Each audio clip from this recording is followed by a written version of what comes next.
Our next term is ete, and ete means madness.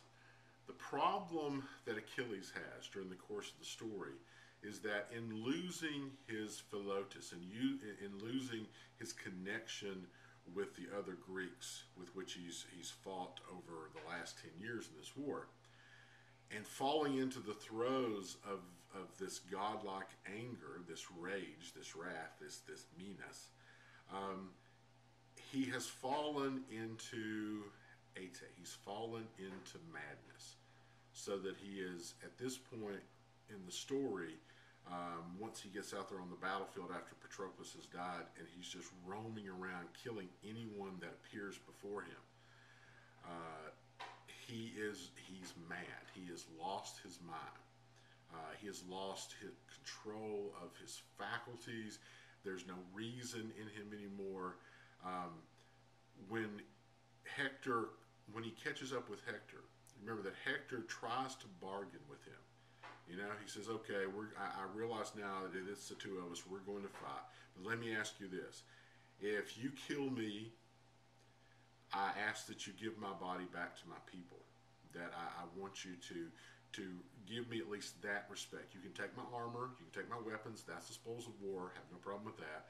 But please, just respect my humanity by giving me back to my people to be buried." And Achilles refuses. He says there can be no agreement between lamb and lion. And in effect, that tells us that he has lost his humanity. You know, he has fallen into madness at this point. Um, there's a scene prior to this where he's roaming around the battlefield and he happens across a young man, a young Trojan that he had known during the course of the war. He had actually captured him once before. He had talked to the young man, taken him captive, had actually kept him in his tent, had fed him, had taught him to fight, was really taken with this young man, and the young man's virtue, the young man's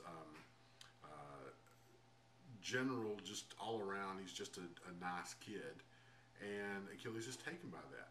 So he doesn't kill him. And he eventually turns him back over. He gives him back over to the city of Troy.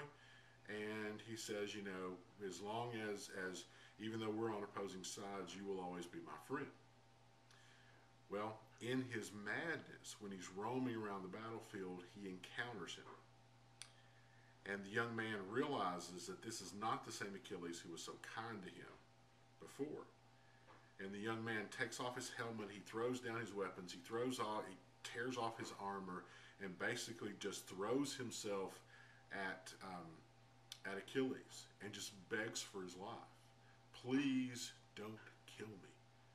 You know, you once said that you were my friend. Please, I'm begging you not to kill me. Achilles simply reaches down, grabs him by the hair of the head, and cuts his throat without a second thought. That's the madness that he's fallen into. He, at that point, is no longer human. He has no human weakness, which is bad news for Hector. He has no human feelings. Again, he doesn't need to eat. He doesn't need to sleep. He is driven only by his anger, by his rage.